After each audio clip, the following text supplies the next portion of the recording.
అయితే నీకు ఇష్టం వచ్చినట్టు కట్టుకో, ఇబ్బంది ఏం లేదు. కానీ నా ఇల్లు, నేను మీ దేవుణ్ణి, నాకు ఇష్టం వచ్చినట్టు ఇల్లు కట్టు. దాంట్లో పరిశుద్ధ స్థలం, అతి పరిశుద్ధ స్థలం, గుడారం, ఉపకరణాలు ఏర్పాటు చేయబడ్డాయి. ఆ రీతిగా ఈ రోజున క్రొత్త నిబంధనలో సంఘము దేవుని నివాస స్థలం. సంఘంలో దేవుడు నివసిస్తాడు. సంఘంలో ఆయన ఆరాధింపబడతాడు. ఆయన కోరుకున్నది సంఘాన్ని. ఇదే నేను కోరిన స్థానం, దీంట్లో నేను ఉంటాను అన్నాడు. కీర్తన 132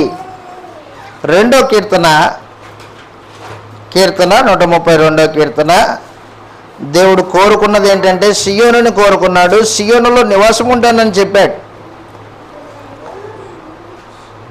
కీర్తన 132 కీర్తనలో ఈ మాటలు రాయబడ్డాయి.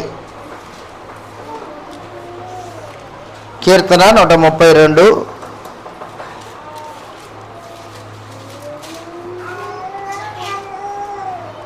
ప్రత్యేకించి 12, 13, 14 వచనాలు చదువుతాం. ఇలాగ రాయబడ్డాయి.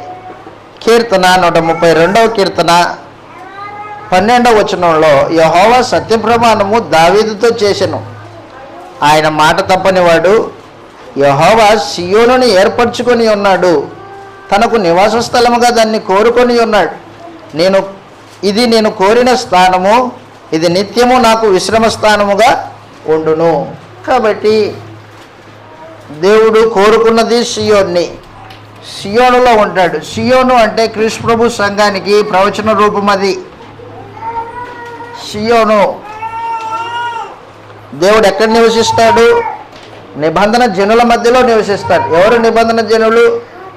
ఎవరైతే లోకంలో నుండి క్రీస్తు రక్తం చేత కొనబడ్డారో వారు నిబంధన జనులు. ఆయన రక్తం చేత కొనబడిన వాళ్ళు, లోకానికి వేరుగా బ్రతకడానికి ఇష్టపూర్వకంగా వచ్చిన వాళ్ళు,